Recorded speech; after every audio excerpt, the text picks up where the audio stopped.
الحمد لله نحمده ونستعين به ونستغفره ونعوذ بالله من شرور أنفسنا ومن سيئات أعمالنا من يهد الله فهو المهتد ومن يضلل فلن تجد له وليا مرشدا أشهد أن لا إله إلا الله وحده لا شريك له وأشهد أن نبينا محمدا عبده ورسوله وصلوات الله وسلامه على سيدنا ونبينا محمد وعلى آله وأصحابه وأهل بيته ومن تبعهم بإحسان إلى يوم الدين. أما بعد فأوصيكم عباد الله بتقوى الله جل وعلا، فقد قال الله تبارك وتعالى في كتابه العزيز: أعوذ بالله من الشيطان الرجيم، بسم الله الرحمن الرحيم. وإذ يرفع إبراهيم القواعد من البيت وإسماعيل ربنا تقبل منا إنك أنت السميع العليم. صدق الله العظيم. இந்த உலகை படைத்து பரிபாலித்துக் கொண்டிருக்கும் ரப்புல் ஆலமீன் அல்லாஹுக்கே புகழ் அனைத்தும். சலாத்தும் சலாமும் நமது தூதர் முஹம்மது முஸ்தபா ஸல்லல்லாஹு அலைஹி வஸல்லம் அவர்கள் மீதிலும், அவர்களை பின்பற்றி வாழ்ந்த சஹாபாக்கள், தாபிஊன்கள், தபஉ தாபிஈன்கள், கியாமத்துடைய நாள் வரைக்கும் இந்த உலகத்தில் அல்லாஹ்வை ஏற்று வாழக்கூடிய அனைத்து முஃமின்கள் மீதும் உண்டாகட்டும். அன்பின் இஸ்லாமிய சகோதரர்களே, அல்லாஹ்வின் நல்லடியார்களே, இந்த உலகத்தில் வாழும் போது எல்லா நிலைகளிலும் அல்லாஹ் ஒருவனை பயந்து தக்வா செய்து கொள்ளுமாறு முதலில் எனக்கும் அப்பால் உங்களுக்கும் வசியத் செய்து கொள்கின்றேன். கண்ணியமான அல்லாஹுடைய நல்லடியார்களே, அல்லாஹு தஆலா ரப்புல் இஸ்ஸத் இந்த உலகத்தில் மனிதர்களாக நம்மை படைத்து மனித குலத்தில் மிகவும் கண்ணியமானவர்களாக, அல்லாஹுக்கு முன்னால் மிகவும் சிறந்தவர்களாக, அல்லாஹுவை ஏற்று அவனுக்கு சிரம் பணியக்கூடியவர்களாக, சுஜூது செய்யக்கூடியவர்களாக, முஸ்லீம்களாக அல்லாஹ் நம்மை ஆக்கி வைத்திருக்கின்றான். கண்ணியமானவர்களே, அல்லாஹுவை ஏற்றுக்கொண்டு வாழக்கூடியவர்கள், அல்லாஹுடைய மார்க்கத்தை ஏற்று வாழக்கூடியவர்கள் இந்த உலகத்தில் அல்லாஹுடைய பார்வையில் மிகவும் உயர்ந்தவர்களாக, கண்ணியமானவர்களாக இருக்கிறார்கள். ஏனென்றால் அல்லாஹு தஆலா ரப்புல் இஸ்ஸத் உலகத்துக்கு நபிமார்களை, ரசூல்மார்களை அனுப்பி அந்த நபிமார்களில், ரசூல்மார்களில் மிகவும் சிறந்த, உயர்ந்த, கண்ணியமான, மதிப்புக்குரிய நபியாக முஹம்மது ஸல்லல்லாஹு அலைஹி வஸல்லம் அவர்களை அல்லாஹ் இந்த உலகத்தில் நபியாக, ரசூலாக இந்த உம்மத்துக்கு தெரிவு செய்து அல்லாஹ் அனுப்பியிருக்கிறான். கண்ணியமானவர்களே, நபி ஸல்லல்லாஹு அலைஹி வஸல்லம் அவர்கள் நபிமார்களில் மிகவும் சிறந்தவர்கள். சிறந்த ஒரு நபி, நபி இப்ராஹிம் அலைஹிஸ்ஸலாத்து வஸ்ஸலாம் அவர்களுடைய அன்பு மகன் இஸ்மாயில் அலைஹிஸ்ஸலாத்து வஸ்ஸலாம் அவர்களுடைய பரம்பரையில் தான் முஹம்மது ஸல்லல்லாஹு அலைஹி வஸல்லம் அவர்கள் நபியாக, ரசூலாக இந்த உலகத்துக்கு தெரிவு செய்யப்பட்டு அல்லாஹ்வினால் அனுப்பப்பட்டிருக்கிறார்கள். கண்ணியமானவர்களே, அந்த அடிப்படையில் ரசூலுல்லாஹி ஸல்லல்லாஹு அலைஹி வஸல்லம் அவர்களை அல்லாஹு தஆலா எப்படி கண்ணியமாக, உயர்வாக குர்ஆனில் பேசியிருக்கின்றானோ, அதுபோன்று நபி இப்ராஹிம் அலைஹிஸ்ஸலாத்து வஸ்ஸலாம் அவர்களை அல்லாஹ் குர்ஆனில் பல இடங்களில் அவர்களுடைய பெயரை சொல்லி, குறிப்பாக அவர்களுடைய பெயரில் குர்ஆனில் ஒரு தனி சூறாவை இறக்கி, சூரா இப்ராஹிம் என்று அல்லாஹ் அந்த சூறாவுக்கு பேர் வைத்து இப்ராஹிம் அலைஹிஸ்ஸலாத்து வஸ்ஸலாம் அவர்களையும் அல்லாஹ் கண்ணியப்படுத்தி வைத்திருக்கிறான். அதனால தான் கண்ணியமானவர்களே, ஒவ்வொரு நாளும் தொழுகையில் நாம் 5 நேரங்கள் தொழுகின்ற போது ரசூலுல்லாஹி ஸல்லல்லாஹு அலைஹி வஸல்லம் அவர்களுடைய பெயரை பரிசுத்தமான அந்த பெயரை நாங்கள் உச்சரிக்கக்கூடிய நேரத்தில், சொல்லக்கூடிய நேரத்தில், ஸலவாத்து சொல்லக்கூடிய நேரத்திலே நபி இப்ராஹிம் அலைஹிஸ்ஸலாத்து வஸ்ஸலாம் அவர்களுடைய அந்த பெயரை இணைத்து சம்பந்தப்படுத்தி நபி ஸல்லல்லாஹு அலைஹி வஸல்லம் அவர்கள் ஸலவாத்து சொல்லியிருக்கிறார்கள். அல்லாஹும்ம ஸல்லி அலா முஹம்மதின் வ அலா ஆலி முஹம்மத் கமா ஸல்லைத அலா இப்ராஹிம். தொழுகையில் ரசூலுல்லாஹி ஸல்லல்லாஹு அலைஹி வஸல்லம் அவர்களுடைய பெயர் சொல்லப்படும் போது இப்ராஹிம் அலைஹிஸ்ஸலாத்துடைய பெயரும் சொல்லப்படுகிறது.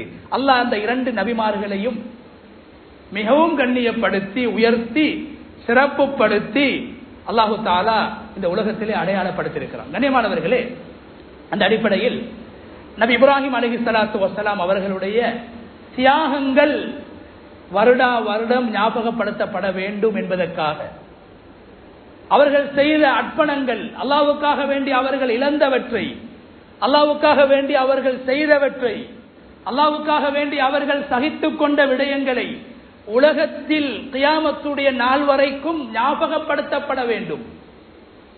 அதனால் எங்களுடைய மிக கண்ணியமான, எங்களுடைய சந்தோஷத்தை வெளிப்படுத்தக்கூடிய வருடத்துடைய 2 நாட்கள், 2 பெருநாட்கள், அந்த 2 பெருநாட்களில் ஒரு பெருநாளை அல்லாஹு தஆலா நபி இப்ராஹிம் அலைஹிஸ்ஸலாத்து வஸ்ஸலாம் அவர்களுடைய தியாகத்தோடும் அவர்களுடைய அர்ப்பணங்களோடும் அல்லாஹ் சம்பந்தப்படுத்தியிருக்கிறான். அதே நேரத்தில் இஸ்லாத்துடைய 5 கடமைகளில் இறுதியான கடமை, இந்த உலகத்தில் மிக குறைவானவர்கள் செய்யக்கூடிய ஒரு கடமை, எல்லோருக்கும் அது கடமை கிடையாது, மிக குறைவானவர்களுக்கு அல்லாஹ் கடமையாக, கட்டாயமாக அல்லாஹ் அதை ஆக்கி, மிக குறைவானவர்கள் வாழ்க்கையில் ஒரு தடவை செய்ய வேண்டிய ஒரு அமல், ஹஜ்ஜுடைய அமல்.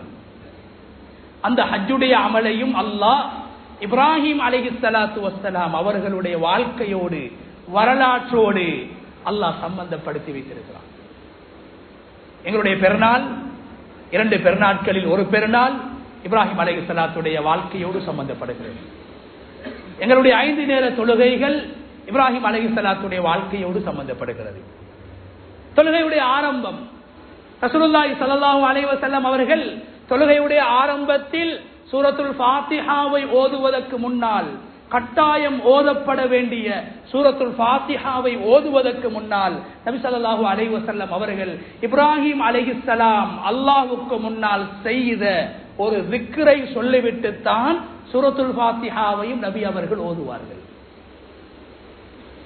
وجهت وجهي للذي فطر السماوات والارض حنيفا مسلما وما انا من المشركين ان صلاتي ونسكي ومحياي ومماتي لله رب العالمين என்று சொல்லக்கூடிய அந்த திக்ர், அல்லாஹ்வை சந்தோஷப்படுத்தக்கூடிய, நான் முஷ்ரிக் கிடையாது, நான் முஸ்லிமாக இருக்கிறேன், உன்னுடைய கொள்கையை ஏற்று வாழ்கிறேன், பரிபூரணமான முஃமினாக நான் இருக்கிறேன், உனக்கு நிகராக உலகத்தில் ஒன்றுமே கிடையாது என்று அல்லாஹ்வை சந்தோஷப்படுத்தக்கூடிய, அல்லாஹ்வுக்கு முன்னால் நான் ஒரு அடிமை என்பதை அடையாளப்படுத்தக்கூடிய இப்ராஹிம் அலைஹிஸ்ஸலாம் அவர்கள் மொழிந்த வார்த்தைகளை அல்லாஹ் குர்ஆனில் பேசியிருக்கிறான். அருமை நாயகம் ஸல்லல்லாஹு அலைஹி வஸல்லம் அவர்கள் தொழுகையை ஆரம்பிக்கின்ற போது தக்பீர் சொன்னவுடன் பல திக்ர்களை ஓதுவார்கள். அப்படியான திக்ர்களில் ஒன்றுதான் வஜ்ஜஹ்து வஜ்ஹிய என்று ஆரம்பிக்கக்கூடிய அந்த திக்ர்.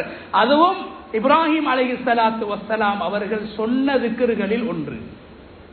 அல்லாஹ் குர்ஆனிலே பேசியிருக்கிறார். தொழுகையுடைய ஆரம்பத்திலும் இப்ராஹிம் அலைஹிஸ்ஸலாத்தை நாங்கள் ஞாபகப்படுத்துகின்றோம். தொழுகையுடைய இறுதியில் சொல்லக்கூடிய அந்த ஸலவாத்திலும் இப்ராஹிம் அலைஹிஸ்ஸலாத்துடைய பெயரை நாங்கள் சொல்கிறோம். ஒவ்வொரு நாளும் இப்ராஹிம் அலைஹிஸ்ஸலாத்துடைய பெயரை நாங்கள் மொழிந்து கொண்டிருக்கிறோம், உச்சரித்துக் கொண்டிருக்கிறோம். கண்ணியமானவர்களே, ஹஜ்ஜை அல்லாஹ் இப்ராஹிம் அலைஹிஸ்ஸலாத்து வஸ்ஸலாம் அவர்களுடைய வரலாற்றோடு அல்லாஹ் சம்பந்தப்படுத்தியிருக்கிறான், குடும்பத்தோடு சம்பந்தப்படுத்தியிருக்கிறான். எங்களுடைய தொழுகையையும் இப்ராஹிம் அலைஹிஸ்ஸலாத்து வஸ்ஸலாம் அவர்களோடு அல்லாஹ் சம்பந்தப்படுத்தியிருக்கிறான்.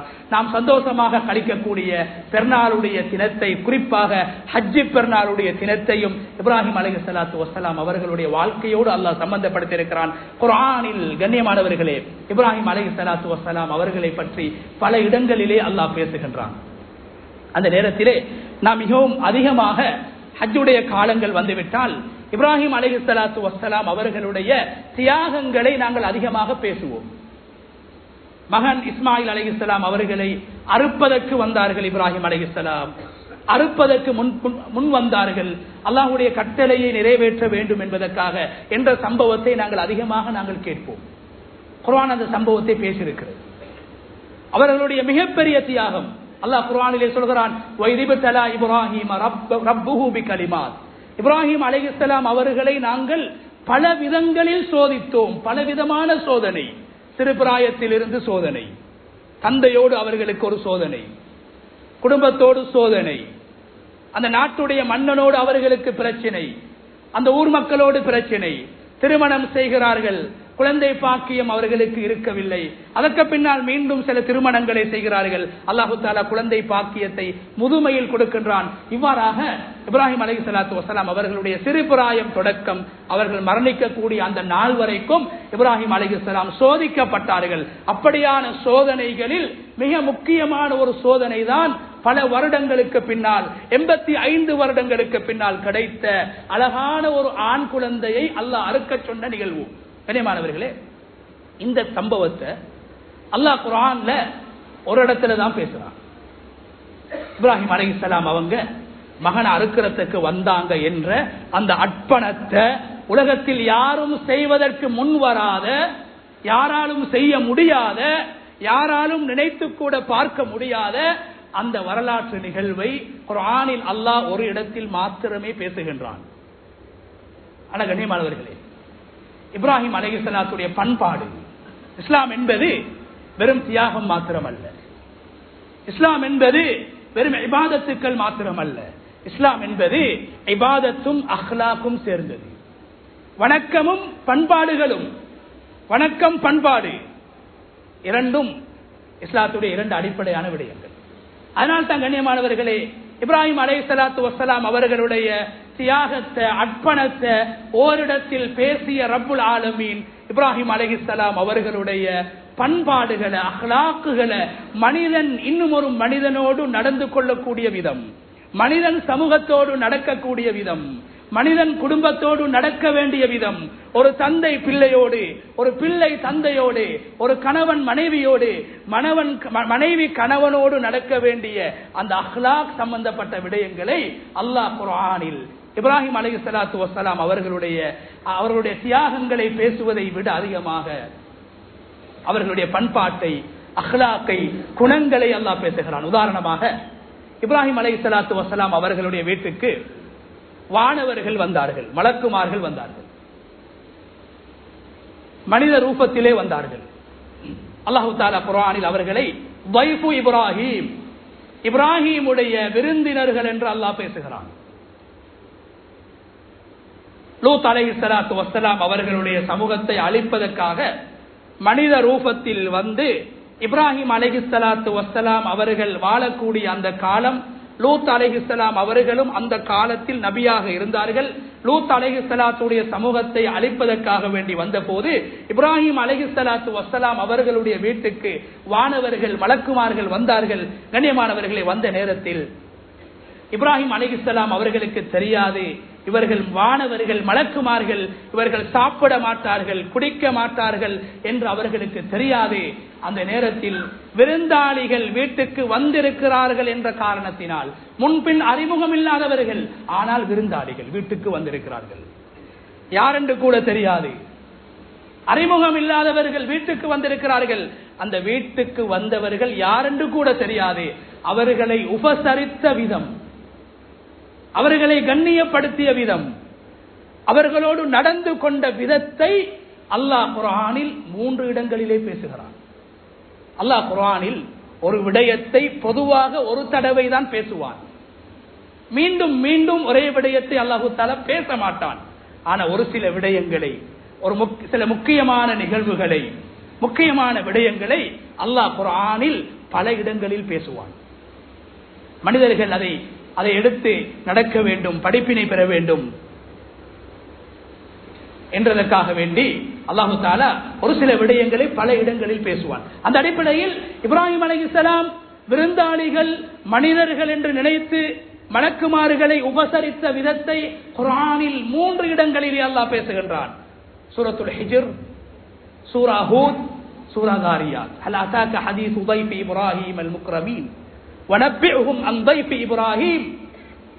நபியே முஹம்மது ஸல்லல்லாஹு அலைஹி வஸல்லம் அவங்களை பார்த்து அல்லாஹ் சொல்றான், நபியே உங்களுடைய சமூகத்துக்கு இப்ராஹிம் அலைஹிஸ்ஸலாம் விருந்தாளிகளோடு எப்படி நடந்து கொண்டார்கள், விருந்தாளிகளோடு எப்படி அணுகினார்கள், கண்ணியப்படுத்தினார்கள், உபசரித்தார்கள் என்ற தகவலை, சம்பவத்தை, நிகழ்வை உங்களுடைய சமூகத்துக்கு நீங்கள் சொல்லுங்கள் என்று அல்லாஹ் குர்ஆனிலே சொல்கிறான். 3 இடங்களில் இப்ராஹிம் அலைஹிஸ்ஸலாத்து வஸ்ஸலாம் அவர்களுடைய விருந்தோம்பல், பண்பாடு, அஹ்லாக்கை அல்லாஹ் பேசியிருக்கிறான். ஒரு இடத்தில் தான் அவர்களுடைய அந்த அர்ப்பணத்தை, தியாகத்தை, மகனை அறுப்பதற்காக முன்வந்தார்கள் என்ற விடயத்தை அல்லாஹ் ரப்பல் இஸ்ஸத் பேசியிருக்கிறான். கண்ணியமான அல்லாஹ்வுடைய நல்லடியார்களே, அந்த அடிப்படையில் இப்ராஹிம் அலைஹிஸ்ஸலாத்து வஸ்ஸலாம் அவர்கள் இந்த உலகத்திலே தந்தைக்கு பிள்ளையாகவும் வாழ்ந்திருக்கிறார்கள், தந்தைக்கு பிள்ளையாக வாழ்ந்திருக்கிறார்கள், பிள்ளைக்கு தந்தையாகவும் வாழ்ந்திருக்கிறார்கள், ஒரு மனைவிக்கு கணவனாகவும் வாழ்ந்திருக்கிறார்கள். இப்படியாக குர்ஆன் இப்ராஹிம் அலைஹிஸ்ஸலாத்து வஸ்ஸலாம் அவர்களுடைய குடும்ப உறவுகள் சம்பந்தமாக பேசக்கூடிய நேரத்தில் 3 விதமாக பேசுகிறது. இப்ராஹிம் அலைஹிஸ்ஸலாம் முஸ்லிமாக இருந்து வாப்பா முஷ்ரிக்காக இருக்கிறார். மகன் முஸ்லிம், வாப்பா முஷ்ரிக். மகன் ஒரு கொள்கை, வாப்பா ஒரு கொள்கை. மகன் ஒரு சிந்தனை, வாப்பா ஒரு சிந்தனை. இப்ராஹிம் அலைஹிஸ்ஸலாத்துடைய சம்பவத்தை தான் அல்லாஹ் முன்மாதிரியாக, நமூனாவாக தாரா. நீங்க முஸ்லிமாக இருக்கலாம், உங்களோட வாப்பா முஷ்ரிக்காக இருக்கலாம். இந்த வாப்பாவோட, இந்த தந்தையோட ஒரு முஸ்லிமான மகன் எப்படி பேசணும், எப்படி அணுகணும், எப்படி அவருக்கு இஸ்லாத்தை சொல்லணும், எப்படி முறையாக பேசணும், அஹ்லாக்காக பேசணும், பண்பாக பேசணும் என்ற பாடத்தை இப்ராஹிம் அலைஹிஸ்ஸலாத்துடைய சம்பவத்தின் ஊடாகத்தான் அல்லாஹ் குர்ஆன்ல பேசுறான். பாப்பாவை எப்படி அழைச்சாங்க இப்ராஹிம் அலைஹிஸ்ஸலாம்? 5 இடங்கள்ல இப்ராஹிம் அலைஹிஸ்ஸலாம் வாப்பாவோட உரையாடுறாங்க. வாப்பா, மகன் முஸ்லிம், மகன் நபி, மகன் அல்லாஹ் வணங்குறாரு. வாப்பா ஒரு முஷ்ரிக், வாப்பா ஒரு காஃபிர். காஃபிரான வாப்பாவை பார்த்து எங்கேயும் இப்ராஹிம் அலைஹிஸ்ஸலாம் காஃபிர் என்று சொல்லல. வாப்பாவை வீட்டை விட்டு துரத்தவும் இல்லை, அந்த வீட்டில் வாழ்ந்தான், பாப்பாவோட சேர்ந்து வாழ்ந்தான். கண்ணியமானவர்களே, 4 இடங்கள்ல இப்ராஹிம் அலைஹிஸ்ஸலாம் வாப்பாவோட பேசுறாங்க. எப்படி தெரியுமா? குர்ஆன் பேசுது, யா அபதி யா அபதி யா அபதி யா அபதி, என்னுடைய அன்பு தந்தையே. கண்ணியமாக வாப்பாவை அழைச்சாங்க, கண்ணியமான வார்த்தையை கொண்டு வாப்பாவை அழைச்சி பேசுறாங்க. இஸ்லாத்தி பக்கம் வாப்பாக்கு அழைப்பு விடுறாங்க. ஹிக்மத்தாக, நிதானமாக, முறையாக, கண்ணியமாக. என்ற வாப்பா காஃபிராக இருந்தாலும் அவர் ஒரு மனிதன் என்ற உணர்வோடு, காஃபிராக இருந்தாலும் நான் உலகத்துக்கு வருவதற்கு, நான் ஒரு மனிதனாக வாழ்றதுக்கு, நான் உலகத்துல நடமாடுறதுக்கு, நான் உலகத்துல மூச்சு விடுறதுக்கு என்ற வாப்பா காரணமாக இருந்திருக்கிறார். என்ற வாப்பாவை அல்லாஹ் காரணமாக படைச்சிருக்கிறான். அந்த அடிப்படையில் வாப்பாவோட கண்ணியமாக நடந்து கொண்டாங்க என்று குர்ஆன் இப்ராஹிம் அலைஹிஸ்ஸலாத்த மகனாக, ஆசர் என்று சொல்லக்கூடிய முஷ்ரிக்கான காஃபிர தந்தையாக அல்லாஹ் வெற்றி முன்மாதிரியாக காட்டி, காஃபிரான வாப்பாவோட ஒரு முஸ்லிமான மகன் எப்படி நடந்து கொள்ளணும், வித்தியாசமான சிந்தனையில வழிகேட்டில் இருக்கக்கூடிய வாப்பாவோட நேர்வழியை பெற்று வாழக்கூடிய மகன் எப்படி நடந்து கொள்ளணும் என்ற பாடத்தை அல்லாஹ் பேசுறான். அதே நேரத்தில் கண்ணியமானவர்களே, இப்ராஹிம் அலைஹிஸ்ஸலாத்து வஸ்ஸலாம் அவர்கள் மனைவியோடு எப்படி நடந்து கொண்டார்கள்? அல்லாஹ்வுடைய கட்டளைக்கு முன்னால் அல்லாஹ் தான் பெரியவன், மனைவி இரண்டாவது என்று மனைவியோடு எப்படி நடந்து கொண்டார்கள்? அல்லாஹ்வுடைய கட்டளையை எப்படி நிறைவேற்றினார்கள்? அந்த காபத்துல்லா கட்டப்படுவதற்கு முன்னால் அந்த இடத்தில் கொண்டு போய் அல்லாஹ்வுடைய கட்டளையை நிறைவேற்ற வேண்டும் என்பதற்காக மனைவியையும் தன்னுடைய மகன் இஸ்மாயில் அலைஹிஸ்ஸலாம் அவர்களையும் விட்டுவிட்டு போனார்கள் என்ற விடயங்களை எல்லாம் குர்ஆனில் அல்லாஹ் பேசுகிறான். குழந்தை பாக்கியமற்ற மனைவி, முதலாவது மனைவி சாராவோடு எப்படி நடந்து கொண்டார்கள்? குழந்தை பாக்கியமற்ற, பல வருட காலங்களாக குழந்தை பாக்கியம் கிடையாது, அந்த பெண்ணோடு எப்படி நடந்து கொண்டார்கள் என்ற கணவன் மனைவியுடைய உறவையும் இப்ராஹிம் அலைஹிஸ்ஸலாத்துடைய வாழ்க்கையை சொல்லி, அந்த நமூனாக்களை சொல்லி குர்ஆனிலே அல்லாஹ் பேசியிருக்கிறான். மிக முக்கியமாக இப்ராஹிம் அலைஹிஸ்ஸலாம் மகனாக இருந்து தந்தையோடு எப்படி நடந்து கொள்ள வேண்டும் என்ற விடயத்தை விட அதிகமாக, கணவனாக இப்ராஹிம் அலைஹிஸ்ஸலாம் இருந்து 2 மனைவிமார்களோடு எப்படி நடந்து கொண்டார்கள் என்ற விதத்தை பேசுவதை விட அதிகமாக அல்லாஹ் முக்கியமாக இப்ராஹிம் அலைஹிஸ்ஸலாம் அவர்கள் ஒரு தந்தையாக இருந்து, வாப்பாவாக இருந்து பிள்ளைகளோடு எப்படி நடந்து கொண்டார்கள், இது அல்லாஹ் குர்ஆன்ல பேசுறான். ஏனென்றா இப்ராஹிம் அலைஹிஸ்ஸலாம் அவங்க முதுமை அடைஞ்சதுக்கு பின்னாலதான் அல்லாஹ் அவங்களுக்கு குழந்தை பாக்கியத்தை கொடுத்தார். முதுமை அடைஞ்சதுக்கு பின்னால பிள்ளைகளோட ரொம்ப இரக்கமாக இருந்தாங்க. முதலாவது திருமணம் செஞ்சாங்க சாரா அம்மையார், குழந்தை பாக்கியம் இல்ல. இரண்டாவது திருமணம் செய்யறாங்க ஹாஜர் அம்மையார். அல்லாஹ் இஸ்மாயில் அலைஹிஸ்ஸலாம குழந்தையாக கொடுக்கின்றான். அதுக்கு பின்னால முதலாவது மனைவி சாராவுக்கும் அல்லாஹு தஆலா இஸ்ஹாக் என்று சொல்லக்கூடிய குழந்தைய அல்லாஹ் இரண்டாவது குழந்தையாக கொடுக்கிறான். கண்ணியமானவர்களே, அதுக்கு பின்னால இப்ராஹிம் அலைஹிஸ்ஸலாம் மூன்றாவது ஒரு பெண்ணை திருமணம் செஞ்சாங்க, கன்தூர் என்று சொல்லக்கூடிய பெண். அந்த பெண்ணுக்கும் அல்லாஹு தஆலா 6 குழந்தைகளை கொடுத்தார்.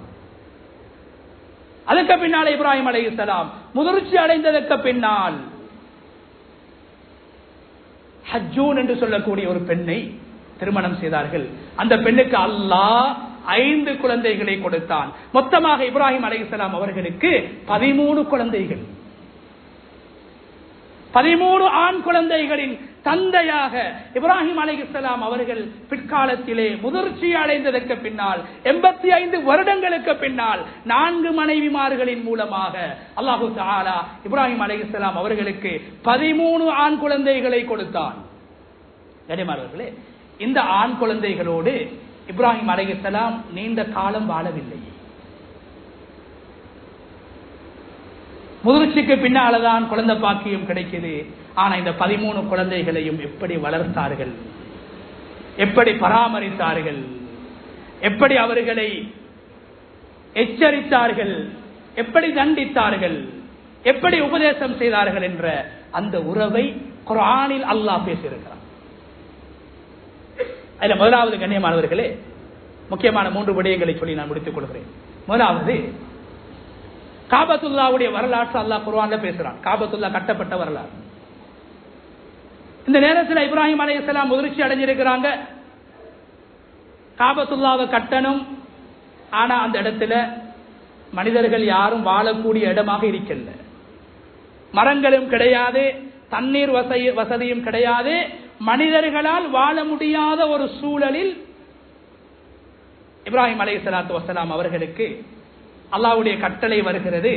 அந்த இடத்தில் உங்களுடைய மனைவி புதிதாக திருமணம் செய்து, இரண்டாவது திருமணம் செய்து உங்களுக்கு கிடைச்ச மனைவி ஹாஜரையும், அந்த மனைவியின் மூலமாக கிடைச்ச உங்களோட முதலாவது குழந்தை இஸ்மாயிலை விட்டுட்டு போகணும். கண்ணியமானவர்களே, இந்த இடத்துல இப்ராஹிம் அலைஹிஸ்ஸலாத்து வஸ்ஸலாம் அவங்க விட்டுட்டு போகக்கூடிய நேரத்தில் ஒரு துஆ செஞ்சாங்க. அந்த துஆவை குர்ஆன் பேசுது. அந்த துஆவுடைய பாடம் என்ன தெரியுமா? ஒரு முஸ்லிம் குறுகிய சிந்தனையோடு உலகத்தில் வாழக்கூடாது. ஒரு முஸ்லிமுடைய சிந்தனை விசாலமாக இருக்க வேண்டும், பரவலாக இருக்க வேண்டும், தூர நோக்கோடு ஒரு முஸ்லிம் செயல்பட வேண்டும் என்ற பாடத்தை குர்ஆனின் மூலமாக 1000 வருடங்களுக்கு முன்னால் வாழ்ந்த இப்ராஹிம் அலைஹிஸ்ஸலாத்துடைய நிகழ்வை சொல்லி அல்லாஹ் இந்த தத்துவத்தை சொல்லித்தாரான். விட்டுட்டு போகக்கூடிய நேரத்தில் பார்க்கிறாங்க, மரங்களும் இல்ல, தண்ணீர் வசதியும் இல்ல, வீடுகளும் கிடையாது, யாருமே கிடையாது. இந்த நேரத்தில் இப்ராஹிம் அலைஹிஸ்ஸலாம் என்ன துஆ செஞ்சாங்க தெரியுமா? யா அல்லாஹ், என்ற மனைவியையும் என்ற பிள்ளையையும் இந்த இடத்துல தனியே விட்டுட்டு போறேன்.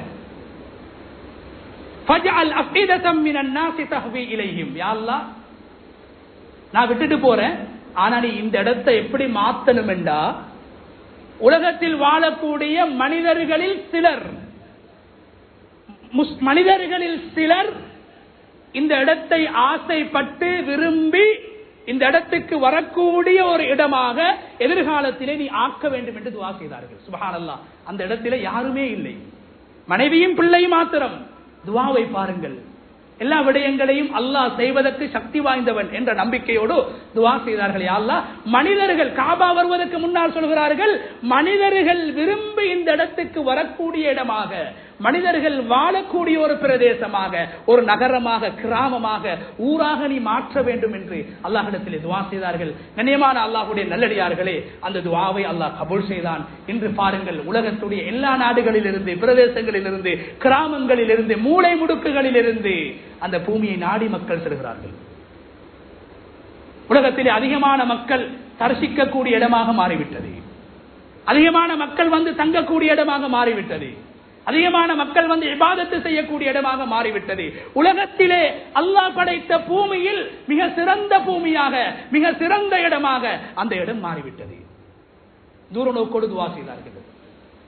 இந்த இடத்துக்கு மக்கள் வருவாங்களா, இந்த ஊர்ல மக்கள் வாழ்வாங்களா, இந்த ஊருக்கு மனிதர்கள் வருவாங்களா, இந்த இடத்துல தண்ணி கிடைக்குமா, இந்த இடத்துல மரம் முளைக்குமா என்று அறிவை மட்டும் பார்க்கல, அல்லாஹ்வினால் எதையும் செய்ய முடியும் என்ற நோக்கத்தில் தூர நோக்கோடு துவா செஞ்சான்.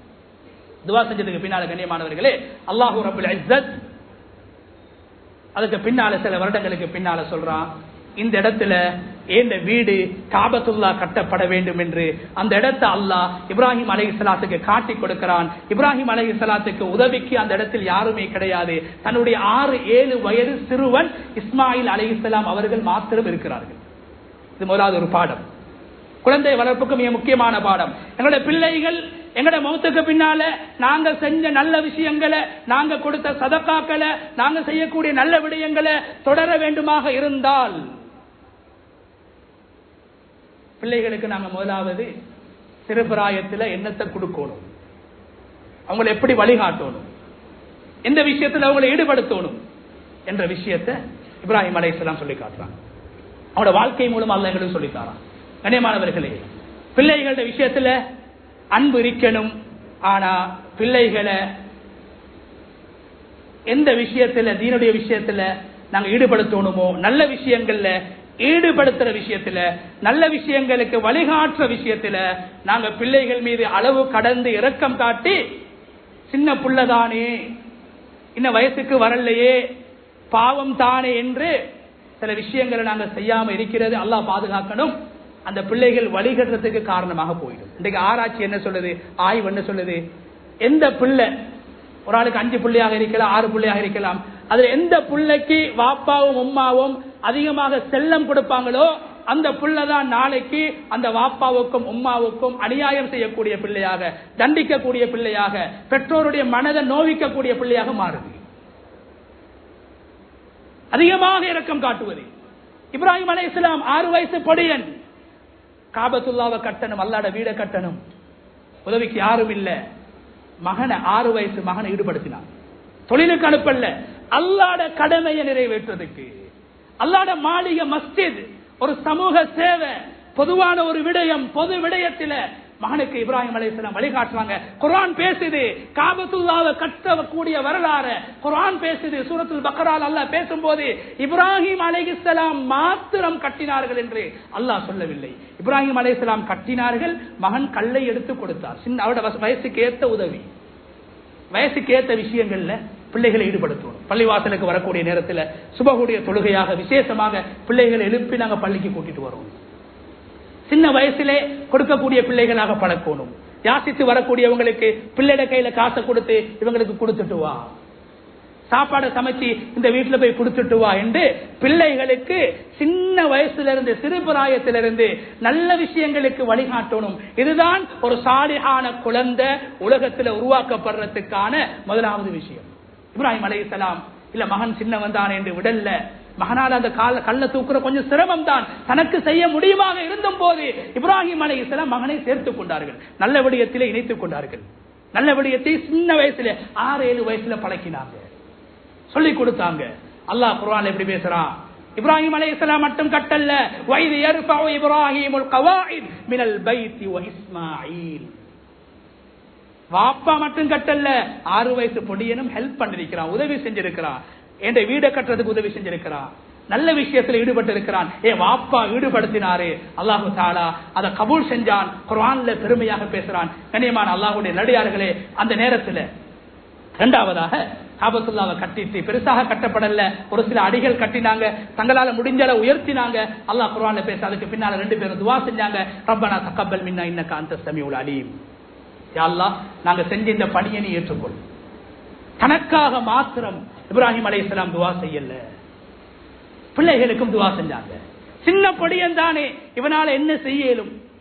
நாங்க பேசக்கூடிய சில வார்த்தைகள், எங்கட எண்ணங்கள் தான் பிள்ளைகளுடைய எதிர்காலத்தை மாத்துது. சில வாப்பாமார் சொல்றது, இவனால எங்க படிக்கலும், இவன் எப்படி ஓதி முடிப்பான், இவன் எப்படி படிச்சு டாக்டர் ஆகுவான், இவன் எங்க இன்ஜினியர் ஆகுவான், இவன் எங்க வியாபாரம் செய்வான், இவன் ஒன்றுக்கும் உதவில்லை, ஒன்றுக்கும் உருப்படி இல்லாதவன். சில வாப்பாமார் நினைக்கிறது, சொல்றது பிள்ளைகளுடைய எதிர்காலத்தை மாத்துது. மகன் கள்ளத்தை எடுத்து கொடுத்தாரு, வாப்பா தான் கட்டினது. ஆனா துவா செய்யும் போது எப்படி துவா செஞ்சாங்க, யா அல்லாஹ் நான் செஞ்சத்தை ஏற்றுக்கொள்ளன்னு சொல்லல, நான் தான் கட்டியிருக்கிறேன், மகன் அவன் சின்ன பொடிய என்று இப்ராஹிம் அலைஹிஸ்ஸலாம் பார்க்கல, மகனையும் துஆல சேர்த்தாங்க. யா அல்லாஹ் நாங்க 2 பேரும் சேர்ந்து கட்டியிருக்கிறோம், நான் முதுமை அடைஞ்சிட்டேன், என் மகன் இப்பதான் வளர்ந்து வாரார், 6-7 வயசு, இவரும் எனக்கு உதவி செஞ்சிருக்கிறாரு. ரப்பனா தகப்பல் மின்னி என்று சொல்லவில்லை, நான் செய்ததை ஏற்றுக்கொள் என்று சொல்லவில்லை, நாம் செய்ததை ஏற்றுக்கொள். பிள்ளைகளுக்கு துஆ செய்யும். எவ்வளவு மோசமாக இருந்தாலும் பெற்றோருடைய துஆ பிள்ளைகளுடைய எதிர்காலத்தை மாற்றும், எதிர்காலத்தை மாற்றும். இப்ராஹிம் அலைஹிஸ்ஸலாம் கண்ணியமானவர்களே காபத்துல்லாவை கட்டக்கூடிய நேரத்தில் தனக்காகவும் துவா செஞ்சாங்க, தன் பிள்ளைக்காகவும் துவா செஞ்சாங்க. எதிர்காலத்தில் ஏண்ட பிள்ளைக்கு கிடைக்கக்கூடிய பிள்ளைகள் பிள்ளைகள் பிள்ளைகளுடைய பிள்ளைகள் என்று பரம்பரைக்கு அந்த இடத்துல துவா செஞ்சாங்க. ரப்பனா, இரண்டாவது துவா என்ன செஞ்சாங்க காபத்துல்லால? ரப்பனா வஜ்அல்னா முஸ்லிமைனி லக்க, யா அல்லாஹ் எங்க 2 பேரை முஸ்லிமாக வாழ வச்சு முஸ்லிமா மௌத்தாக்கு. முக்கியமான துவா. நான் முஸ்லிமா மௌத்தா போய் தருவேன், என்ற புள்ளட எதிர்காலம் என்னவாகும்? நபி பயந்திருக்கிறாங்க பிள்ளைகளோட எதிர்காலத்தை. காபத்துல்லாவை கட்டின ஒரு நபி பிள்ளைக்கு இப்பதான் 6 வயசு, துவா செய்யறாங்க, என்ற புள்ளட எதிர்காலத்தை நீ பாதுகாக்கணும், என்ற பிள்ளை முஸ்லிமா மௌத்தா போகும். பிள்ளைகளுக்கு அல்லாஹ்வை சொல்லிக் கொடுப்போம், இஸ்லாத்துடைய அடிப்படை அம்சங்களை சொல்லிக் கொடுப்போம், இஸ்லாத்துக்கு முரணான கொள்கைகளை சொல்லிக் கொடுப்போம், ஷிர்க்க கொண்டு எச்சரிப்போம் பிள்ளைகளுக்கு. என்னோட பிள்ளைகள் தெரிந்தோ தெரியாமலோ அறிந்தோ அறியாமலோ ஷிர்கோடு சம்பந்தப்படக்கூடாது. குர்ஆன்ல மிகப்பெரிய உபதேசம், மிகப்பெரிய உபதேசம் சொர்க்கத்தை நரகத்தை பத்தி இல்ல. மிகப்பெரிய உபதேசம் நபிமார்கள் செஞ்ச உபதேசம் அல்ல. குர்ஆன்ல சொல்லப்பட்ட மிகப்பெரிய உபதேசம் என்ன தெரியுமா? ஆடு மேய்க்கக்கூடிய ஒரு ஆட்டு இடையன் தந்த மகனுக்கு செஞ்ச உபதேசம். டாக்டர் பிள்ளைக்கு செஞ்ச உபதேசம் அல்ல, லோயர் பிள்ளைக்கு செஞ்ச உபதேசம் அல்ல, ஆசிரியர் பிள்ளைக்கு செஞ்ச உபதேசம் அல்ல. ஆடு மேய்க்கக்கூடிய கருப்பு அடிமை பிள்ளைக்கு செஞ்ச உபதேசத்தை கியாமத்துடைய நாள் வரைக்கும் அழிக்க முடியாத, மாற்ற முடியாத வேதத்தில் அல் குர்ஆனில் அல்லாஹ் சொல்லி இருக்கிறான். அவர் தான் லுக்மான். சாலிஹான ஒரு மனிதர், ஆடு மேய்ச்சிக் கொண்டிருந்தவர், கருப்பானவர், நீக்ரோவானவர், உதடு நீட்டமானவர், சுருண்ட முடி. அந்த காலத்தில் ஒரு ஒதுக்கப்பட்ட ஒருவராக இருந்தார், ஆடு மேய்க்கக்கூடியவராக இருந்தார். ஆனா பிள்ளைக்கு நல்ல விஷயத்தை சொல்லிக் கொடுத்தார். தின்றதுக்கு சாப்பாடு இல்லைன்றதுக்காக பிள்ளைகளுக்கு மோசமான வழிகளை காட்டி கொடுக்கல, பிள்ளைகளுக்கு நேரான பாதையை காட்டி கொடுத்தாரு. அல்லாஹ் குர்ஆன்ல பேசுறான். லுக்மான் அவருக்கு தெரியாது, எனக்கு பின்னால முஹம்மது என்ற ஒருவர் நபியாக வருவார் என்று தெரியாது, குர்ஆன் வரும் என்று தெரியாது. ஏதோ ஒரு காலத்தில் ஆடை மேய்த்துக் கொண்டு பிள்ளைக்கு சொல்லிக் கொடுக்கிறாரே, யா புனைய லா துஷ்ரிக் பில்லாஹ். குர்ஆன் அல்லாஹ் சொல்றான், லுக்மான் அவருடைய மகனுக்கு செஞ்ச உபதேசத்தை நபியை நீங்க ஞாபகம் செய்யுங்க, அதை கொண்டு நீங்க பாடம் எடுங்க. நபி அவங்களை பார்த்து சொல்றான், இந்த உம்மத்தை பார்த்து சொல்றான். ஆட்டிடையன் மகனுக்கு செஞ்ச உபதேசம் என்ன செஞ்சாங்க? யா புனைய, பிள்ளைய அன்பாக அழைச்சாங்க, என்னுடைய அன்பு மகனை என்று அழைச்சாங்க. லா துஷ்ரிக் பில்லாஹ் முதலாவது சொல்லிக் கொடுத்தது. அந்த காலத்துல முஸ்லீம்கள் வாழக்கூடிய காலத்துல தான் லுக்மானுல் ஹக்கீம் வாழ்ந்தாரு. முஸ்லிம்கள் அதிகமாக இருக்கல்ல, முஸ்லிம்கள் பெரும்பான்மையாக வாழக்கூடிய சூழலில் வாழ்ந்த லுக்மானுல் ஹக்கீம் பிள்ளைய பார்த்து என்ன சொல்றாரு? லா துஷ்ரிக் பில்லாஹ், நீ இணை வச்சிடக்கூடாது.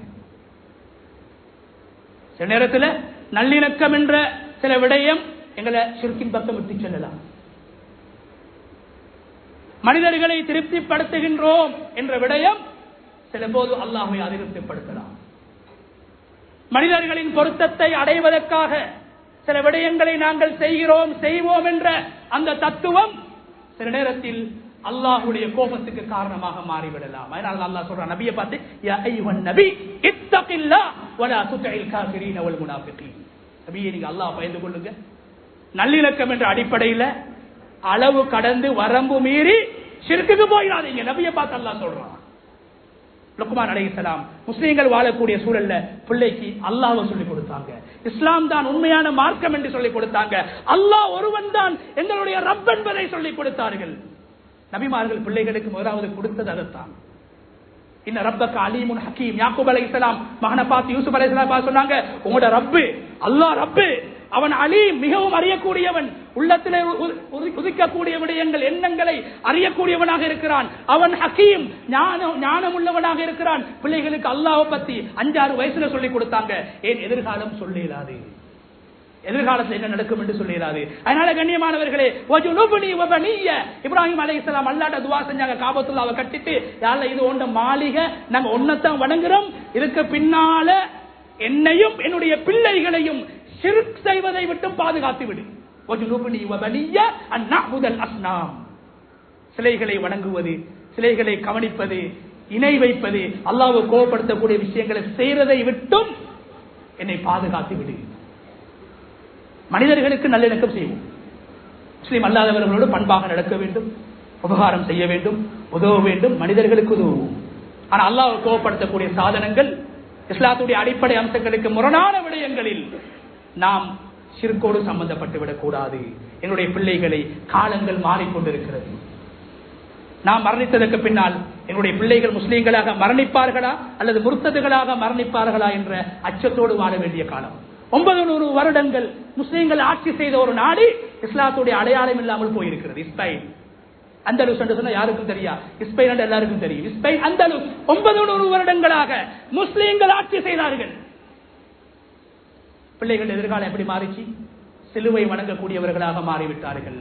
அவுலியாக்கள் வாழ்ந்த பூமி, இமாம்கள் வாழ்ந்த பூமி, நல்லடியார்கள் வாழ்ந்த பூமி, நல்ல ஞானிகள் வாழ்ந்த பூமி, சூஃபி மகான்கள் வாழ்ந்த பூமி 900 வருடங்களுக்கு பின்னால் சிலுவையின் அடையாளமாக மாறிவிட்டது. 850 வருட காலங்களாக எங்களுடைய பக்கத்து நாடு இந்தியாவை ஆண்டார்கள்.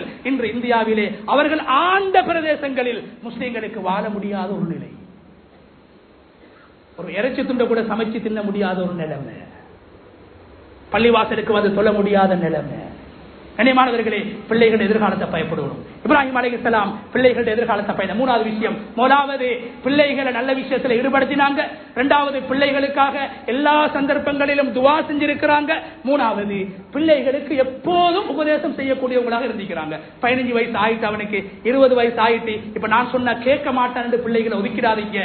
பிள்ளைகள் மௌத்தாகும் வரைக்கும் அல்லது நீங்க மௌத்தாகும் வரைக்கும் பிள்ளைகளுக்கு அடிக்கடி நல்ல விஷயங்களை சொல்லணும். சக்கராத், 2 நபிமார்களுடைய சக்கராத் அல்லாஹ் குர்ஆன்ல பேசுறான். ஒன்று யாரு? நபி இப்ராஹிம் அலைஹிஸ்ஸலாம். 2வது யாரு? அவங்களோட பேரன் யாக்கூப் அலைஹிஸ்ஸலாம். இப்ராஹிம் அலைஹிஸ்ஸலாத்துடைய 2வது மகன் இஸ்ஹாக் அலைஹிஸ்ஸலாம். இஸ்ஹாக் அலைஹிஸ்ஸலாத்துடைய மகன் தான் யாக்கூப் அலைஹிஸ்ஸலாம். இந்த 2 நபிமார்கள் இப்ராஹிம் அலைஹிஸ்ஸலாம், யாக்கூப் அலைஹிஸ்ஸலாம். காபாவுடைய வரலாற்று அல்லாஹ் பேசிட்டு 2வதாக அல்லாஹ் சொல்றான், இந்த 2 நபிமார்களும் சக்கராத்துல உசுறு போகக்கூடிய நிலைமை, தண்ட நிலைமை என்னவாகுமோ என்ற அச்சம், பயம் ஏற்படக்கூடிய நிலைமை. அந்த நேரத்தில் 2 நபிமார்களும் தந்த பிள்ளைகளை கூப்பிட்டாங்க. இப்ராஹிம் அலைஹிஸ்ஸலாம் தந்த சக்கராத்துல தன்னுடைய 13 ஆண் குழந்தைகளை, யாக்கூப் அலைஹிஸ்ஸலாம் தன்னுடைய சக்கராத்துல தன்னுடைய 12 ஆண் குழந்தைகள், அந்த 12 பேர்ல ஒரு ஆள் நபி யூசுப் அலைஹிஸ்ஸலாம். இப்ராஹிம் அலைஹிஸ்ஸலாத்துடைய 13 ஆண் குழந்தைகள்ல 2 பேர் நபி, இஸ்மாயில் அலைஹிஸ்ஸலாம், இஸ்ஹாக் அலைஹிஸ்ஸலாம். இவங்க எல்லாரும் குறிப்பாக தங்களுடைய ஆண் குழந்தைகளை அழைச்சி சக்கராத்துல ஒரு உபதேசம் செஞ்சாங்க. சக்கராத்து உபதேசம். வளர்ந்துட்டு அவனுக்கு எல்லாம் தெரியும், கல்யாணம் முடிச்சுட்டு அவனுக்கு எல்லாம் தெரியும், தொழில் செய்யற அவனுக்கு எல்லாம் தெரியும் என்று பிள்ளைகளை சுயமாக இயங்குறதுக்கு நாங்க விட்டதுதான் பிள்ளைகளுடைய வழிகட்டுக்கு காரணம். நாங்க வளர்ந்தாலும், நாங்க முதிர்ச்சி அடைஞ்சாலும், சக்கராத்துடைய நிலைமை அடைஞ்சாலும் பிள்ளைகளுக்கு நல்ல உபதேசங்களை செஞ்சு கொண்டே இருக்கணும். இதுதான் நபிமார்கள் குழந்தைகளை வளர்த்த விதம். சக்கராத்துல சொன்னாங்க 2 நபிமார்களும். அல்லாஹ் குர்ஆன்ல சொல்றான், இன்னல்லாஹ் இஸ்தஃபா லக்குமுத்தீன். அல்லாஹ் தஆலா இஸ்லாம் என்று சொல்லக்கூடிய மார்க்கத்தை உண்மையான மார்க்கமாக உங்களுக்கு தெரிவு செஞ்சு தந்திருக்கிறான். அந்த காலத்துல உலகத்துல இஸ்லாம் இருந்துச்சு. இஸ்லாத்துக்கு முரணான தத்துவங்கள், கொள்கைகள் இருக்கும் போது நபிமார்கள் பிள்ளைகளை கூப்பிட்டு சொல்றாங்க, அந்த பிள்ளைகள்ல சில பேர் நபிமார்கள், அந்த பிள்ளைகள் 50ஐயும் தாண்டியவர்கள், அந்த பிள்ளைகளை அழைத்து சொல்றாங்க, அல்லாஹ் இஸ்லாமிய மார்க்கத்தை உங்களுக்கு உண்மையான மார்க்கமாக தெரிவு செய்து தந்திருக்கிறான். ஃபலா தமூதுன்ன இல்லா வ அன்தும் முஸ்லிமூன். நீங்க மௌத்தாகிறண்டா முஸ்லீமாக மாத்திரம்தான் மௌத்தாகணும். முஸ்லீமாக வாழ்ந்தாத்தான், தீனோட வாழ்ந்தாத்தான், தீனுடைய சூழல்ல வாழ்ந்தாத்தான், தீனுக்கு உதவியாக இருந்தாத்தான் தீனோட மௌத்தாக எழும் என்ற பாடம் சொல்றாங்க. நீங்க மௌத்தாகும் போது பிள்ளைகளை, நான் இப்ப மௌத்தா போறேன், சக்கராத்துல இருக்கிறேன், வசியம் செய்யறாங்க, என் மௌத்துக்கு பின்னால நீங்க இஸ்லாத்தோடு தான் வாழணும், முஸ்லீம்களாகத்தான் மௌத்தாகணும். கண்ணியமான அல்லாஹ்வுடைய நல்லடியார்களே, 2 நபிமார்கள் சக்கராத்தில் பிள்ளைகளுக்கு செய்த அந்த உபதேசத்தை ஒரு பாடமாக அல்லாஹ் குர்ஆனில் இன்னொரு ஆயத்தில் சொல்றான், யா அய்யுஹல்லதீன ஆமனு தகுல்லாஹ் ஹக்க துகாத்தி வலா தமூதுன்ன இல்லா வ அன்தும் முஸ்லிமூன். ஈமான் கொண்டவர்களே, முஸ்லிம்களே, அல்லாஹ்வை பயந்து கொள்ளுங்க. இரண்டாவது இப்ராஹிம் அலைஹிஸ்ஸலாத்துடைய உபதேசம், யாக்கூப் அலைஹிஸ்ஸலாத்துடைய உபதேசம், பிள்ளைகளுக்கு செஞ்ச உபதேசம் உங்கள் எல்லாருக்கும் பாடம். வலா தமூதுன்ன இல்லா வ அன்தும் முஸ்லிமூன். நீங்க முஸ்லிமாகத்தான் மௌத்தாகணும். உங்களுடைய இறுதி முடிவை பயந்து கொள்ளுங்க, பிள்ளைகளுடைய எதிர்காலத்தை பயந்து கொள்ளுங்க. உங்களுடைய சந்ததியினர்கள் எல்லோரும் முஸ்லிமாக வாழ்ந்து முஸ்லிமாகத்தான் மௌத்தாகுவார்கள் என்ற மேலினத்தோடு வாழாதீர்கள், அச்சத்தோடு வாழுங்கள். நான் ஒரு விஷயக்காக மௌத்தாகி விடலாம், நான் ஒரு முர்த்ததாக மௌத்தாகி விடலாம், அல்லாஹ்வுக்கு மாற்றமான கொள்கையோடு நான் மௌத்தாகி விடலாம் என்ற அச்சத்தோடு பயத்தோடு வாழ வேண்டும். அதனால் அல்லாஹ் பொதுவாக சொல்கிறான், இப்ராஹிம் அலைஹிஸ்ஸலாம் பிள்ளைகளுக்கு சொன்ன விடயத்தை, யாக்கூப் அலைஹிஸ்ஸலாம் தன்னுடைய பிள்ளைகளுக்கு சொன்ன விடயத்தை, வலா தமூதுன்ன இல்லா வ அன்தும் முஸ்லிமூன். நீங்க முஸ்லீமாக அன்றி மரணிக்க கூடாது, முஸ்லீமாகத்தான் நீங்கள் மரணிக்க வேண்டும். எனவே கண்ணியமானவர்களே, பிள்ளைகளை நல்ல விடயங்களில் ஈடுபடுத்துவோம். இது முதலாவது பாடம். ஹஜ்ஜுடைய மாதத்தில் வெறுமனே இப்ராஹிம் அலைஹிஸ்ஸலாத்துடைய தியாகம் மாத்திரமல்ல, அவருடைய குடும்ப உறவு சம்பந்தப்பட்ட விடயங்கள், அக்லாக்குகள் சம்பந்தப்பட்ட விடயங்களில் இருந்து நாங்கள் பாடம் பெற வேண்டும். குழந்தைகளை வளர்க்குகின்ற போதும் சின்ன வயசிலிருந்து நல்ல விஷயங்களை காட்டிக் கொடுக்கணும். சின்ன வயசுல ஒரு குழந்தை எப்படி வளருதோ அதுதான் அந்த குழந்தைய எதிர்காலம். இரண்டாவது, குழந்தைகளுக்கு சாபம் விடுறதை விட்டுட்டு, திட்டுறதை விட்டுட்டு, ஏசுறதை விட்டுட்டு, இவன் ஒன்றுக்கும் உதவாதவன் என்று சொல்றதை விட்டுட்டு பிள்ளைகளுக்கு நாங்கள் துவா செய்வோம். அல்லாஹ் பிள்ளைகளுடைய எதிர்காலத்தை மனமாக வளமாக ஆக்குவான். மூன்றாவது கண்ணியமானவர்கள், பிள்ளைகள் எவ்வளவு முதிர்ச்சி அடைந்தாலும், திருமணம் செய்து தனி வாழ்க்கை வாழக்கூடியவர்களாக இருந்தாலும், எங்களை விட்டு தூரமாக வாழக்கூடியவர்களாக இருந்தாலும், அடிக்கடி நாம் பெற்றோர் என்ற அடிப்படையில் இந்த குழந்தை உருவாகுவதற்கு நான் காரணமாக இருந்திருக்கிறேன் என்ற அடிப்படையில் அவர்களுக்கு அடிக்கடி நல்ல விடயங்களை, புத்திமதிகளை நாங்கள் சொல்ல வேண்டும். அதனால் தான் இப்ராஹிம் அலைஹிஸ்ஸலாம் அவர்களும் யாக்கூப் அலைஹிஸ்ஸலாம் அவர்களும் சக்கராத்தில் பிள்ளைகளை ஞாபகம் செய்து, குறிப்பாக தங்களுடைய பிள்ளைகளை அழைத்து அவர்களுடைய எதிர்காலத்தை பயந்து நீங்கள் முஸ்லீம்களாக வாழுங்கள், அப்போதுதான் நீங்கள் முஸ்லீம்களாக மரணிக்கலாம் என்று சொன்னார்கள். அந்த அடிப்படையில் பிள்ளைகளுக்கு சிறுபிராயத்திலிருந்து நல்ல விடயங்களில் ஈடுபடுத்துவோம், நல்ல விடயங்களை பழக்குவோம். நாம் செய்கின்ற நல்ல காரியங்களில், தொழுகைகளில், சதகாக்களில், தான தர்மங்களில், பிறருக்கு ஆற்றுகின்ற நல்ல பணிகளில் சின்ன வயசிலிருந்து பிள்ளைகளை பழக்குவோம் என்பது